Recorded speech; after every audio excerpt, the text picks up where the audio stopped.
a beautiful morning it is for this Easter Sunday, and welcome to Racetrack. Got a big program lined up. The highlights of racing yesterday from Oakbank. John Letts rode 4 winners. He'll be in the studio, of course, this morning with Bert Day, hoping to pick the winner of the Great Eastern Steeplechase. And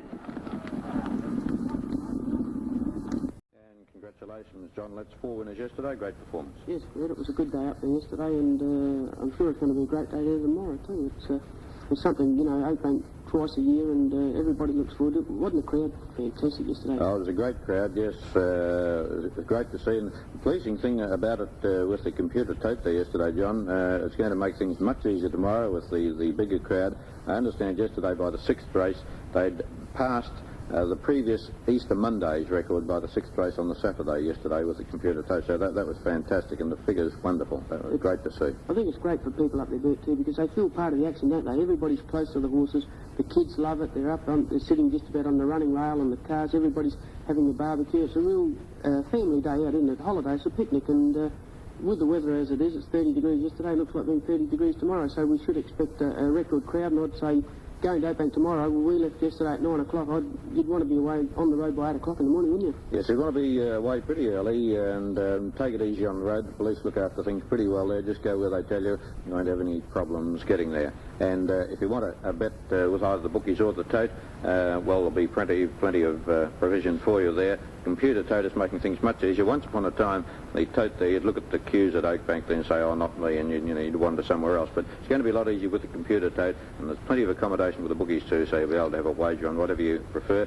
If you want to have a bet before you start, you can have all your bets for the whole day, whether it's Adelaide, Melbourne or Sydney, before the racing starts if you want to, and then you can go and just have a drink, a bite to eat, and do what you like. But anyway, it should be a wonderful day there tomorrow. Would have been nice yesterday, Bert, to beat Mighty Manitou in Sydney, wouldn't it, early? 200 to 1, yes. The tote wasn't the best, though, was it? $22. The price seemed a little generous, but he had flopped in the Golden Slipper. Apparently, the report was that he got in his wrong leg and hung and just didn't do a thing right. But I think we know here from his runs here and also in Melbourne that he's a better horse than that.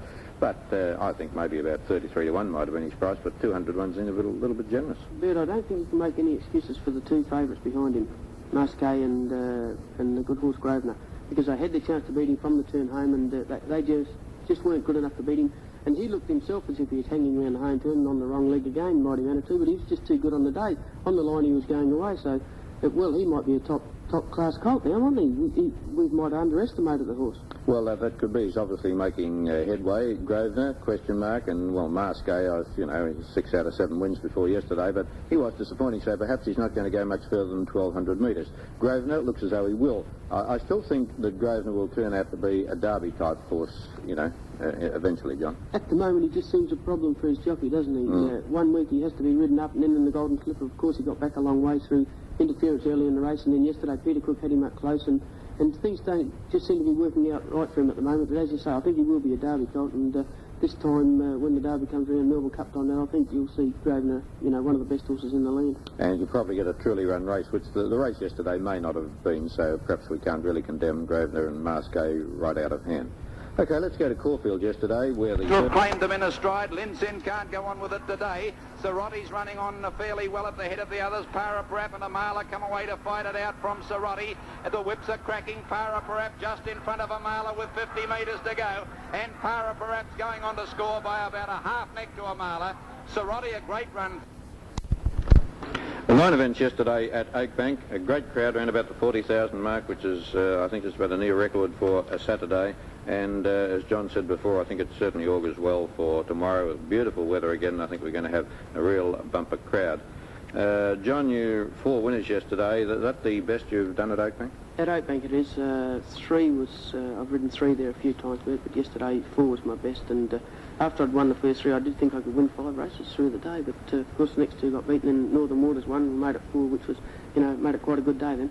Well, you always have expectations, I suppose, when you take mounts, otherwise any jockey wouldn't sort of take a mount to a certain extent he doesn't think can win, so it's one occasion yesterday where a good many of them have come home.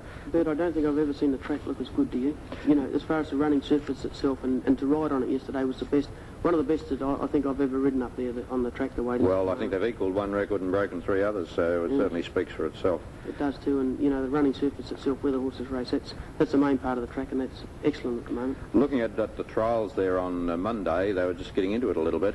and it's amazing how it dried out, because we've had, you know, sort of no rain really since then. And even looking at after yesterday, I thought even a little bit of a shower on it wouldn't hurt it for tomorrow, a little bit of watering even, but it's in beautiful condition, there's no doubt about that. It is at the moment. I think putting that inside fence around too to keep the crowd back, just that little bit off the running rails, helped the horses a lot. And we found yesterday that, you know, jumping out the barrier with horses that have been to Oakbank the first time and they get the crowd right up against the running rail, they're inclined to race away from the fence a bit. But yesterday with the crowd back about 6 or 8 feet, it was really great and, you know, really good for racing. I know it does help commentators too, particularly around the fences in the Great Eastern, where they crowd around them, and if anything fell you could never see anything, but that's going to help a lot now. You're going to get a better view of the fences, and it's not going to affect the public. It's going to make it a lot safer for everybody. I think they showed up on the TV too, but with the people get back away from the hurdle race. You could see the whole field going over the hurdles, and that's right. You know, make a better spectacle of it. Okay, let's go to our videotapes yesterday from Oakbank. The first event, the CIG Improvers First Division, and this was the first of John's 4 winners on Sovereign Dynasty. Royal Romp tackled by Miss Melissa, and there's a great run on the inside for Magnum Special if it's good enough, and they're followed by Regat, and further back then there over on the outside to Sip Away, but in the straight it's Miss Melissa on the outside doing a shade better perhaps than Royal Romp, who's fighting back. Sovereign Dynasty and Royal Romp battling it out. Royal Romp coming again, Sovereign Dynasty out on the outside, and Royal Romp, it's Sovereign Dynasty's 1/1 inch to Royal Romp, but not much in it. Regat third, followed then by Magnum Special. Short half head there, not much in that. The other one just wouldn't give in, John. Stepped over the second last, about 2 in front of Celotex on the outside, throwing out a challenge now as they come down towards the last, but Sands Pride just the leader from Celotex. In third placing Dara Mullen at Sands Pride. Celotex coming at it on the outside. It's Celotex doing a shade the better, and Celotex is going to draw and weigh and win it about almost a length at the finish to Sands Pride. Dara Mullen was third. Then came... There's a good debut over hurdles by that horse, John. Yeah, it's a very good winner, but I think the second horse is going to make a hurdler too, but I think the first 3 horses are going to be very handy hurdlers.